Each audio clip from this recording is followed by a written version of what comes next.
Terima kasih Anda masih bersama kami di Prime Plus, dan yang menarik di babak kedua kali ini kita lihat Elkan Bagot dan juga Eliano ternyata masuk menggantikan. Saya ke Mas Akmal, pergantian pemain hal yang positif?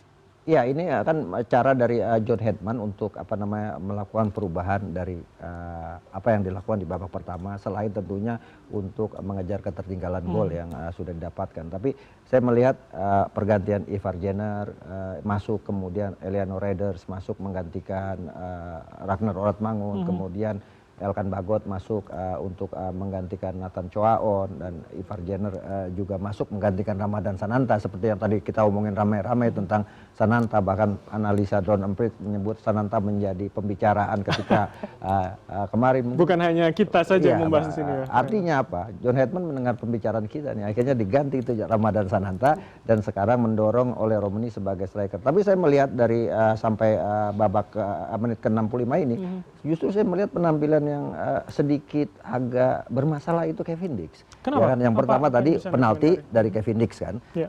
Tadi satu lagi kesalahan hampir back pass yang dilakukan diserobot lawan. Artinya walaupun dia main di Liga Bundesliga gitu kan, kematangan dan pengalaman yang dia dapatkan juga tidak kemudian ikut membantu tim ini untuk tidak melakukan kesalahan. Jadi balik lagi soal kematangan mentalitas dan pemahaman pemain terhadap strategi yang dimainkan oleh John Hedman. Bagaimanapun ini baru 2 pertandingan yang dilakoni, pastinya ada penyesuaian dari sebelumnya dengan bagaimana gaya bermainnya Sintayong, bagaimana gaya bermainnya Patrick Kluivert, sekarang bagaimana strategi yang dimainkan oleh John Hedman, sehingga kemudian ada beberapa kali terjadi kesalahan. Misalnya di era Sintayong pakai 3-5-4-1 misalnya, kemudian di eranya Patrick Kluivert pakai 4-3-3, sekarang kan pakai 3 back di belakang. Artinya harus ada penyesuaian, dan itu yang saya lihat belum didapatkan oleh John Hedman. Siapa komposisi di lini belakang yang ideal? Bagot kah, atau kemudian Justin Hubner untuk mendampingi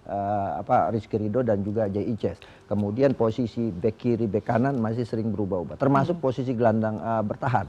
Kalau di eranya Patrick Kluivert, J-Paul Pesci bermain cukup lugas dan cukup mungkin filosofinya sama Belanda, sehingga kelihatan dia bermain cukup dominan di lini tengah. Sekarang J-Paul Pesci kelihatan agak menurun permainannya, sehingga kemudian butuh tandem-tandem yang lebih energik. Makanya kemudian sekarang dicoba apakah Ivar Jenner bisa menjadi tandem dari J-Paul Pesci dengan mendorong kembali Kevin Verdonk sebagai bek kiri, termasuk Eliano Reinders yang di Persib bisa main di berbagai posisi.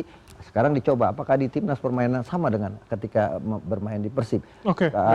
Di partai sebelumnya belum menunjukkan performa apa-apa, tapi tadi ada beberapa peluang yang didapatkan oleh Eliano Reinders, sayangnya yaitu kehilangan momentum, dan beberapa peluang kita dapatkan, tapi beberapa juga kesalahan kita lakukan yang hampir juga berbuah gol lagi buat Bulgaria, dan ini merupakan catatan-catatan yang harus dibenahi oleh John Hedman. Oke, Bang Isid, saya ke Anda. Ini kalau kita lihat sepertinya babak kedua memang rasanya Hedman ingin lebih direct langsung ke depan begitu ya. Apa yang bisa kita komentari? Bentuk evaluasi kah atau penyesuaian?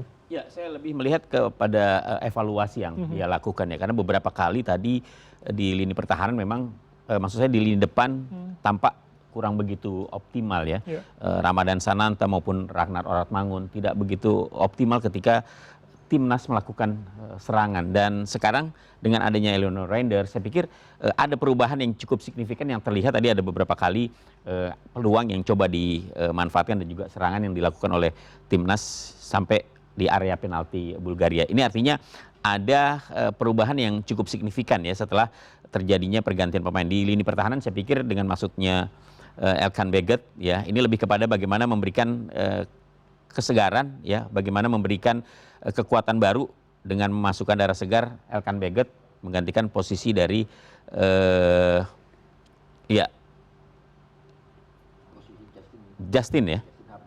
Justin Hubner lebih dimaju ke depan ya.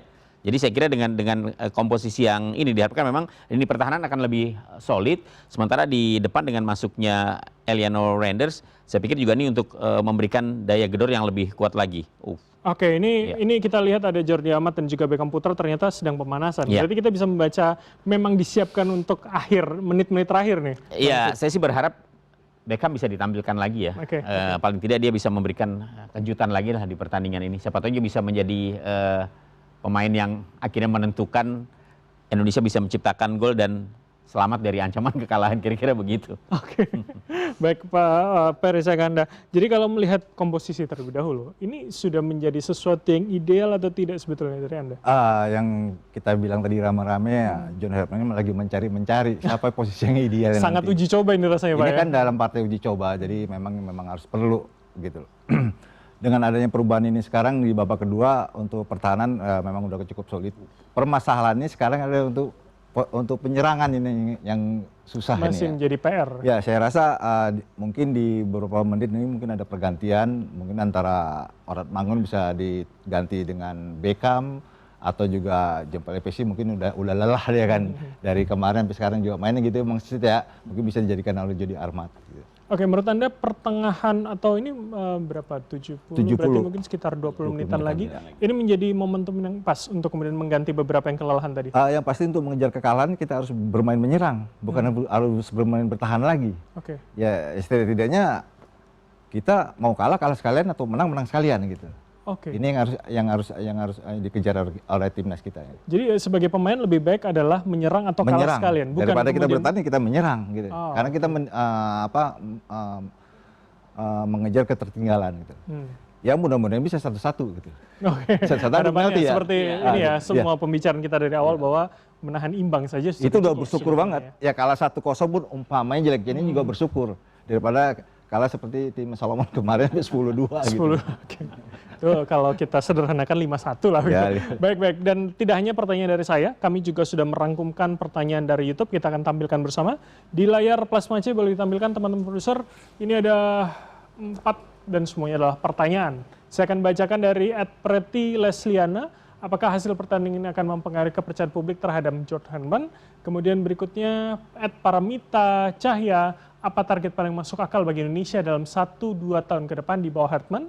Dan berikutnya Yudi Nurhilanuddin, apa tantangan terbesar bagi pemain lokal Indonesia dalam beradaptasi dengan metode latihan high performance ala John Herdman? Dan yang terakhir Dinda Mediansyah, debut John Herdman langsung meyakinkan, tapi ini konsisten nggak ya ke depannya? Saya ke Bang Kesit terlebih dahulu.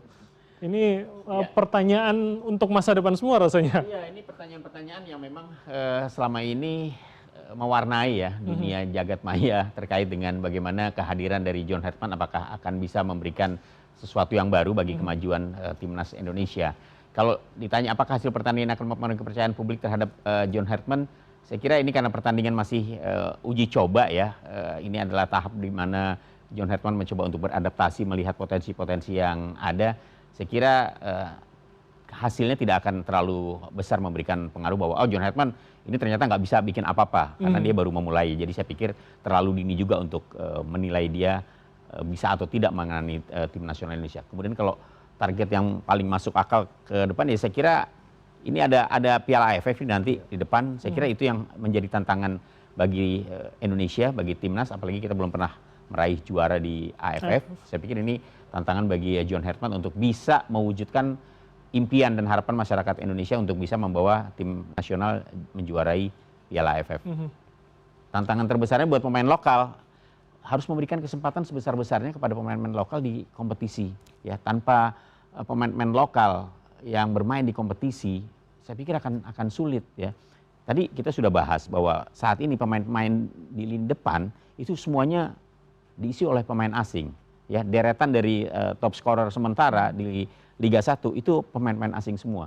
Di lini pertahanan juga begitu, di lini tengah juga begitu. Artinya apa? Kesempatan para pemain Indonesia untuk bisa merasakan atmosfer kompetisi itu harus diperbesar lagi. Ya, tidak perlu pindah ke Malaysia begitu. Iya, tidak perlu pindah ke liga luar negeri gitu ya. Kalau misalnya pindah ke liga luar negeri tapi klubnya klub-klub Eropa, saya pikir ya why not gitu. Itu akan lebih bagus. Berarti pemain ini punya potensi kan begitu.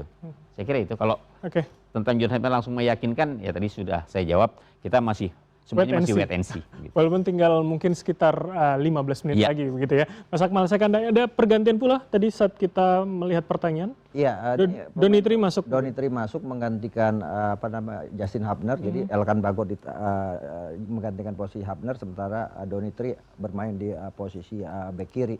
Dan ini pergantian-pergantian yang dilakukan diharapkan di 15 menit terakhir ini ada perubahan. Setidaknya Tapi saya belum melihat ada pemain yang benar-benar dalam proses pergantian ini yang memberi efek berbeda gitu kan. Oke. Walaupun pertahanannya ini lininya sangat kuat. Betul. Walaupun kemudian kalau dari ball position, kemudian peluang untuk melakukan serangan kita lebih baik. Tapi belum ada pemain yang bisa memecah kebuntuan. Dari 5 pergantian yang sudah dilakukan dan posisi-posisi Beckham belum masuk gitu kan. Donitri sudah masuk. Ini ada pemain-pemain yang kemarin menang kita 4-0 melawan Ken Davis, sekarang dimasukkan untuk dicoba apakah bisa lagi bermain seperti melawan Ken Davis. Ternyata belum ada celah yang bisa dimanfaatkan di pertahanan Bulgaria. Tapi menurut saya John Hedman sudah menjawab ini semua. Dia katakan bahwa FIFA Series ini adalah batu loncatan awal dalam membangun tim ini. Makanya dia bilang kita harus siap untuk jatuh bangun, untuk membangun tim ke masa depan. Jadi kalau ditanya misalnya apakah ini mempengaruhi masa depan John Hedman? Tidak, pastinya. Karena publik baru melihat 2 pertandingan gitu kan. Dan apalagi kesan pertamanya menang. Ya itu yang Sintayong aja pertamanya kalah, kemudian jadi buah bibir di Indonesia gitu kan. Ini menang artinya ada momentum di situ. Dan yang kedua, apa tantangan terberat? Menurut saya tantangan 2 tahun ke depan ini yang harus dilakukan oleh John Hedman adalah selain Piala AFF tadi disebutkan Mas Kasit, Piala Asia. Gitu kan. Kalau kita bisa menguasai FIFA Asian Cup? FIFA Asian Cup kan dihitung ini juga perjalanan atau ya, batu. artinya kan FIFA Asian Cup ini kan event baru yang dilakukan dan lawan yang dihadapi kan tidak begitu hampir mirip dengan FIFA Series gitu kan.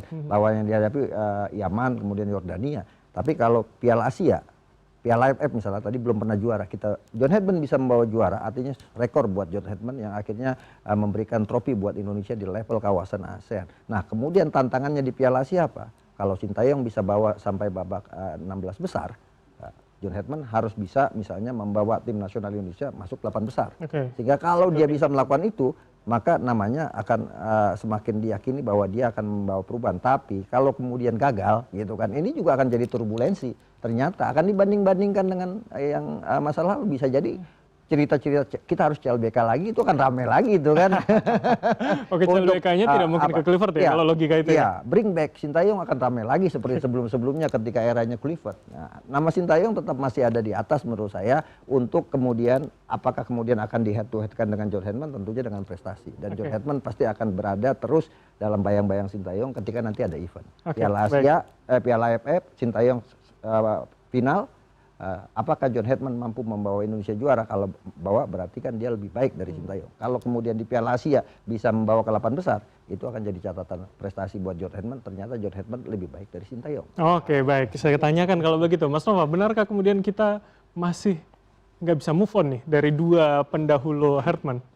Yang pasti perbandingan itu terus dilakukan oleh publik. Masih dilakukan oleh Masih dilakukan. Ya. Tetapi apakah move on atau tidak, saya kira kalau kita lihat partisipasi pembicaranya, kebanyakan memang sudah cukup positif ya ke John Hedman dibanding ketika dia datang. Sekarang sudah cukup positif. Perbandingan itu akan terus terjadi, Bram. Tetapi saya kira tidak akan terlalu. Kalau betul sekali, kalau dia bisa menunjukkan prestasi, dia bisa menunjukkan bahwa setidaknya performa tim Indonesia lebih baik, saya kira publik akan menerima itu. Tapi kalau minimal kita kembali runner up pada AFF, masuknya ke 16 besar, kira-kira menurut Anda masih akan artinya menyamai poin STY dong itu? Tinggal nanti komunikasinya akankah lebih baik dari STY atau tidak. Yang pasti ya kemarin kan komunikasi sudah lebih baik ya. Komunikasi lebih baik dari Patrick Kluivert kayak gitu. Apakah nanti akan lebih bagaimana memanage harapan publik di media sosial, itu penting sekali. John Hedman sudah bisa melakukan itu. Dia sudah menyampaikan apa yang dimiliki oleh Indonesia, apa yang akan dia lakukan dengan tim Indonesia. Target-targetnya juga disampaikan dengan cukup jelas. Dan roadmap-nya saya kira tinggal kita lihat saja nanti.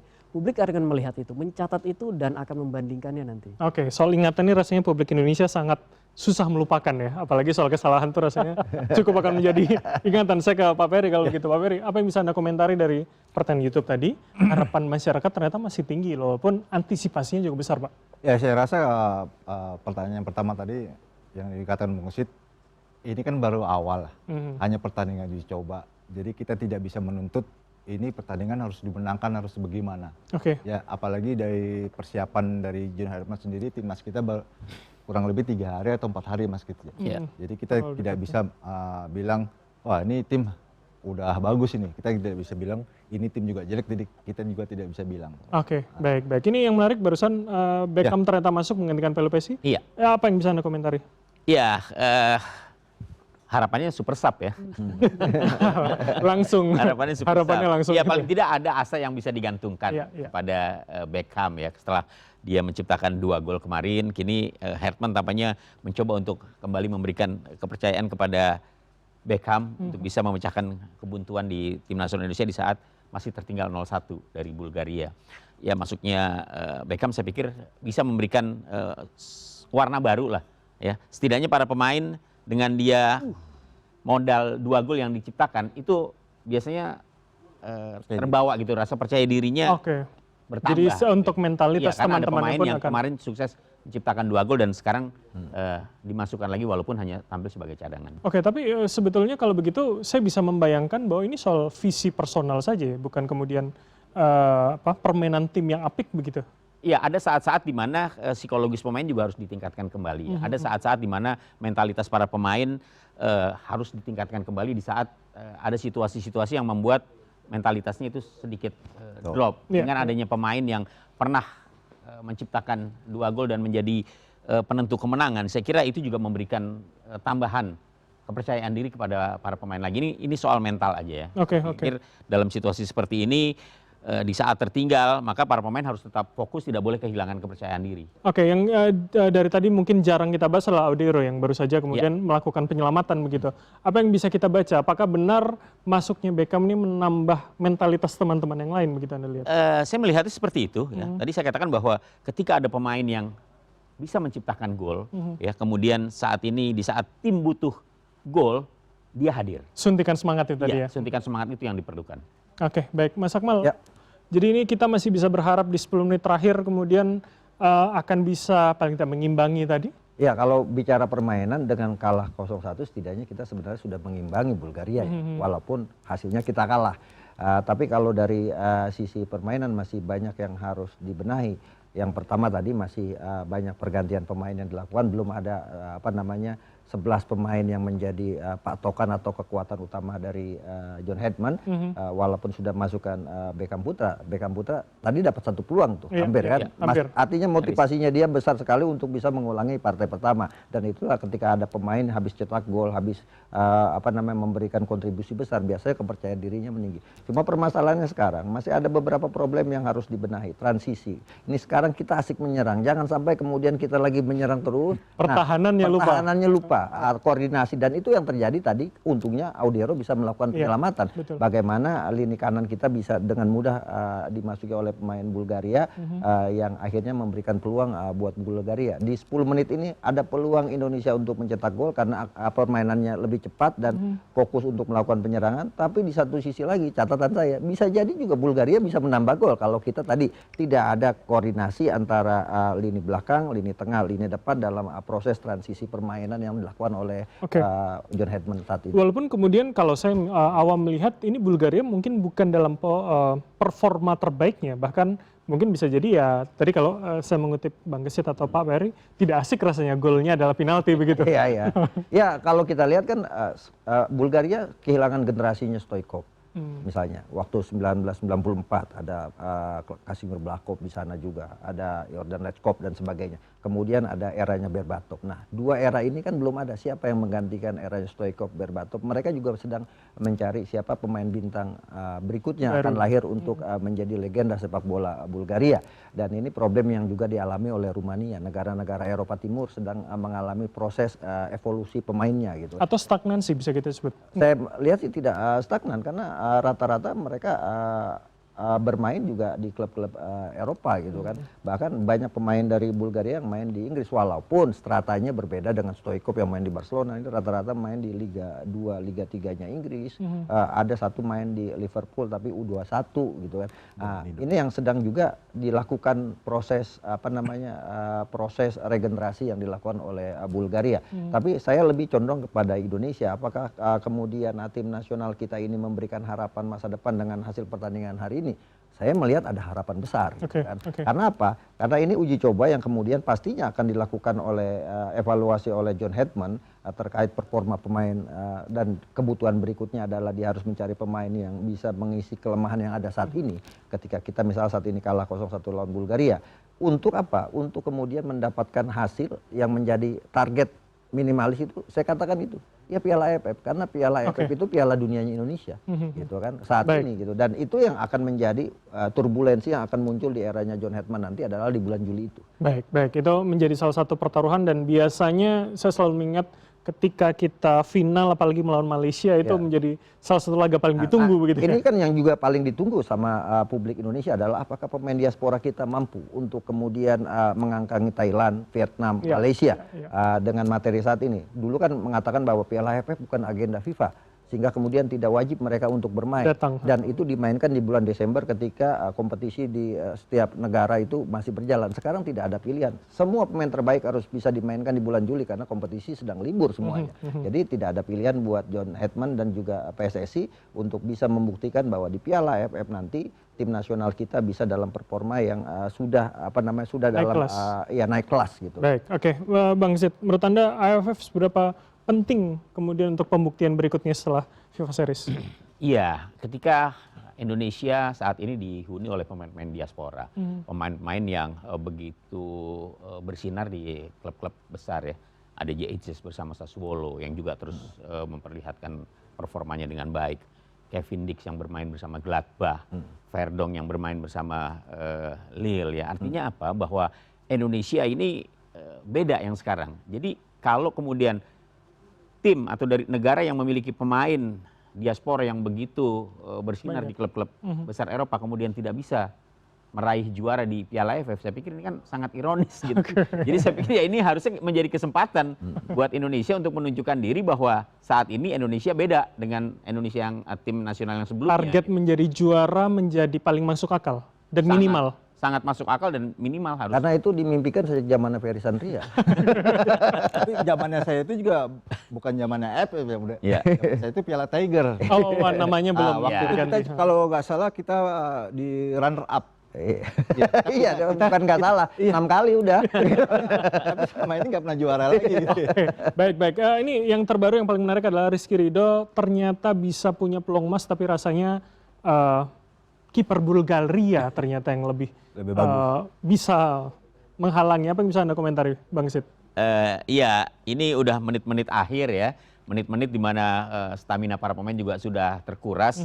Saya pikir situasinya memang tidak mudah. Walaupun tadi ada peluang yang dimiliki oleh Rizky Ridho yang mencoba untuk ikut membantu serangan. Tapi ya mungkin karena kondisinya sudah tidak strong lagi seperti stamina tidak dalam top sudah position. tidak mendukung lagi sehingga lebih mudah dipatahkan oleh penjaga gawang lawan. Tapi menarik Bram, ngomongin Rizky Ridho ini, ada isu Rizky Ridho itu punya ambisi besar untuk main di Eropa.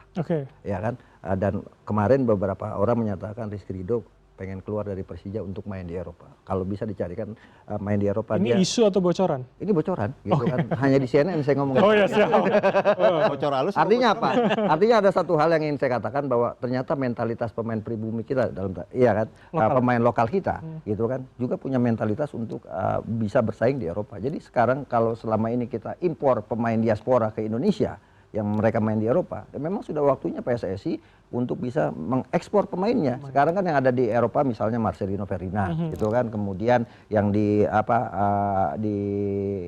Astawi Mangku Alam di Thailand, kemudian juga si Arhan Pratama. Gitu. Nah, harus ada lagi pemain-pemain kita yang main di luar negeri sehingga kemudian orang membaca bahwa perkembangan sepak bola Indonesia ini berkembang dan meningkat. Gitu. Dan ada di peredaran ya artinya. Maksud saya tentang Rizky Ridho, ketika dia punya ambisi itu harusnya bisa menjadi motivasi untuk menaikkan level sepak bola Indonesia yang seperti tadi Bung Bram katakan naik kelas. Naik kelas. Ya kan?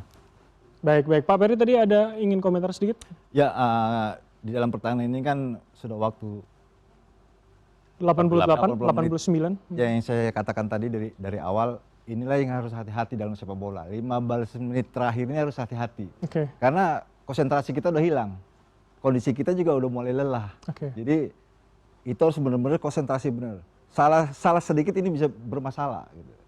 Salah sedikit bisa jadi gol. Jadi waktu-waktu krusial ini ya, yang sedang kita saksikan bersama begitu ya. Yang harus bisa mereka lakukan adalah komunikasi.